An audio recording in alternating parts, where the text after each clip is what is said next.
Alright. Dotted line, guys. The dot on the crank right there. Don't forget, arrows pointing away from the vehicle.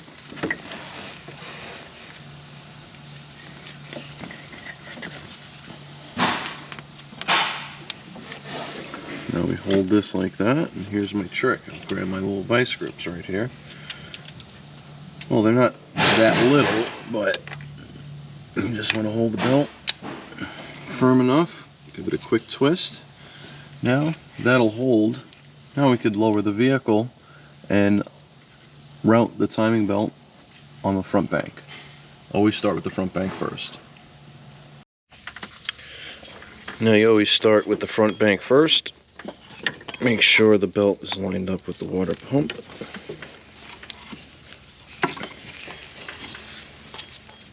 Now if everything is correct, it should line up.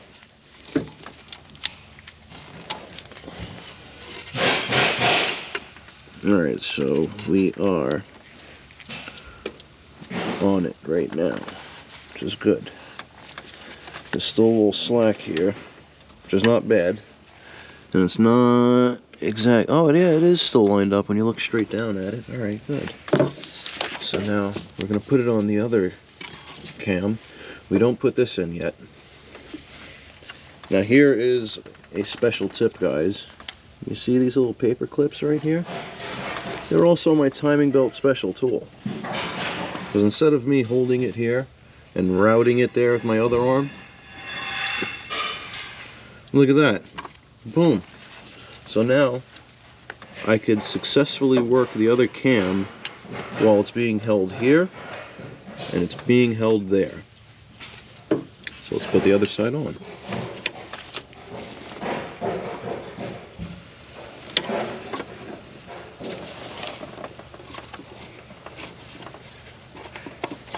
Come on.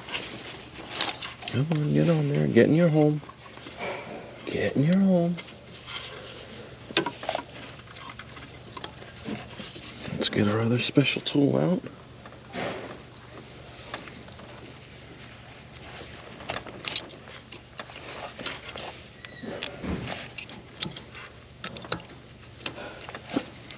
Very good. So now with the belt all routed and in position, we put our idler back in place.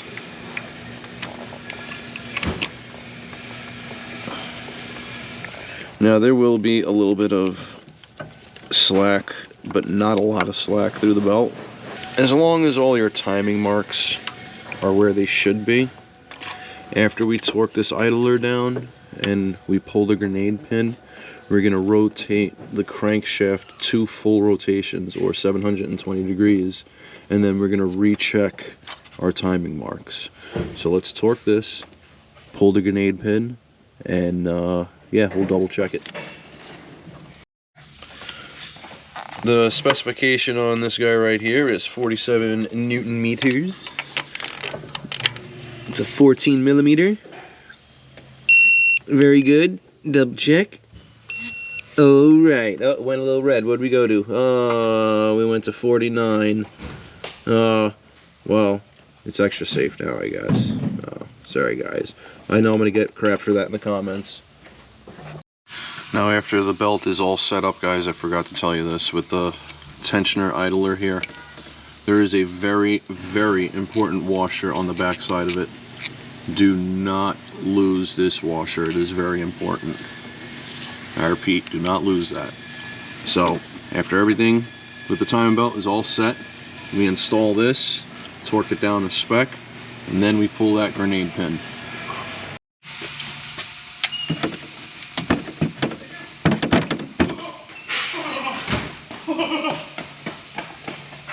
I work with children.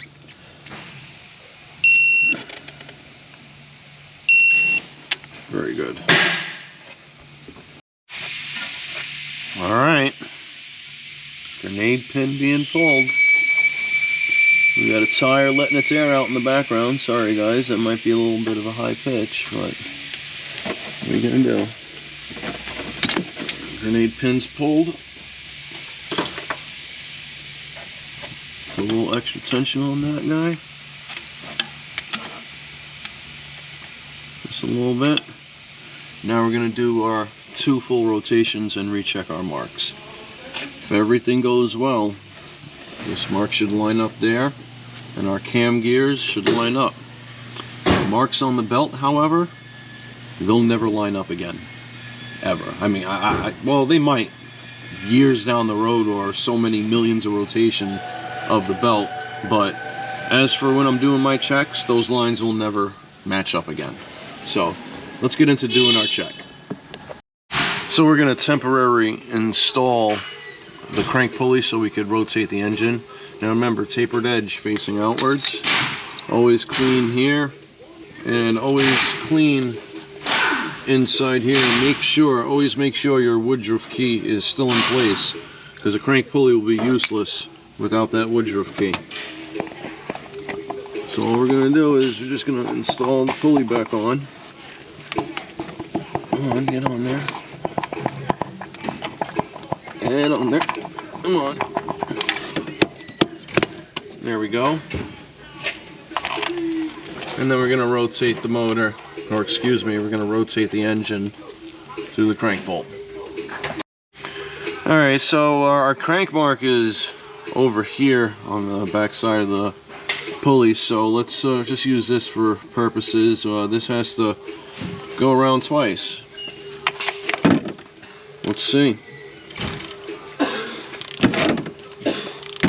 Let's see if I did good or not. There's one rotation. Engine's still spinning. That's good, guys.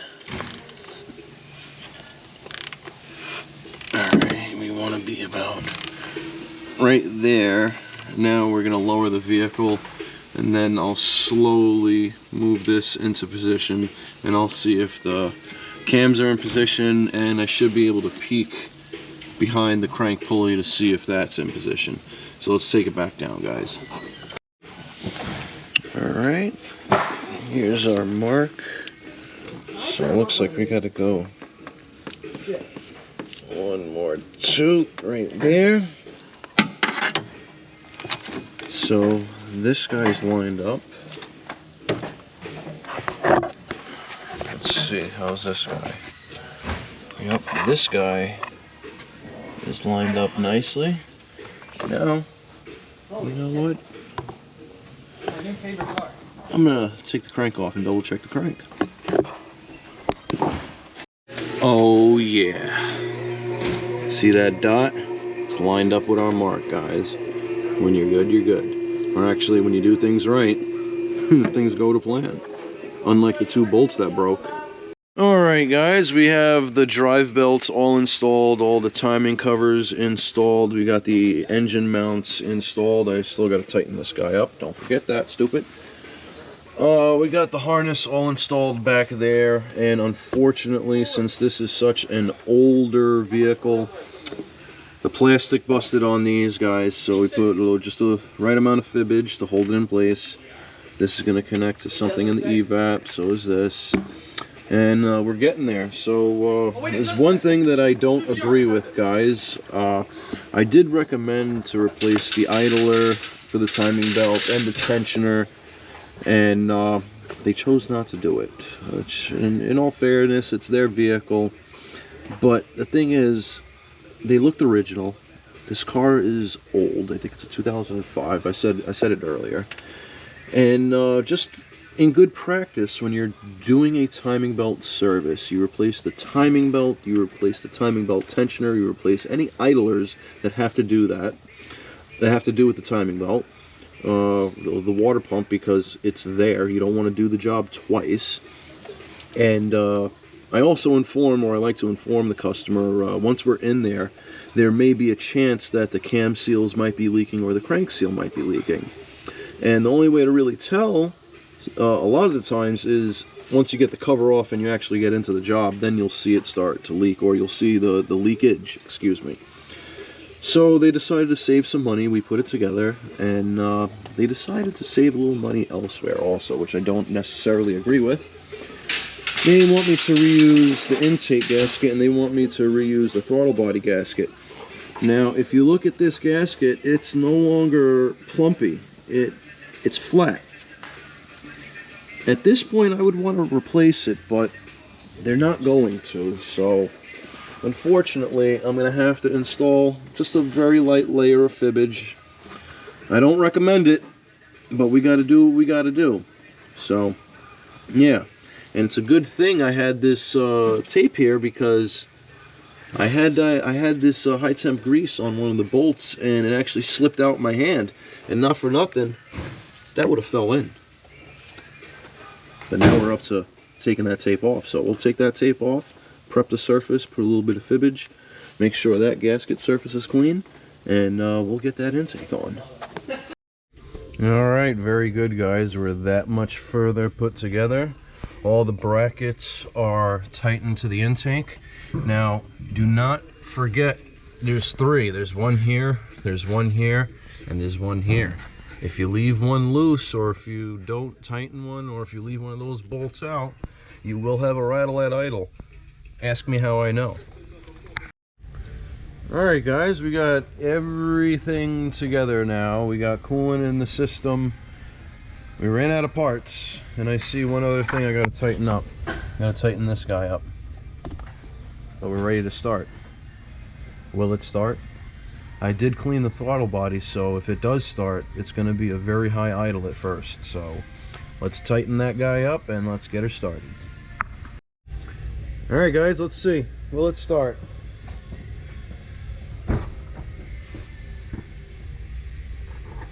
Contact!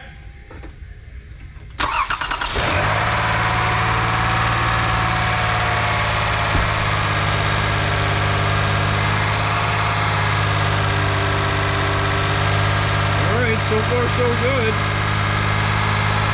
Sounds pretty good. It didn't blow up right away, so that's good. Yeah, we're gonna have a little bit of smoke as I try to clean off as much of the old oil as possible. But it sounds good. Very good. Alright guys, please like, subscribe, hit that bell notification for further content.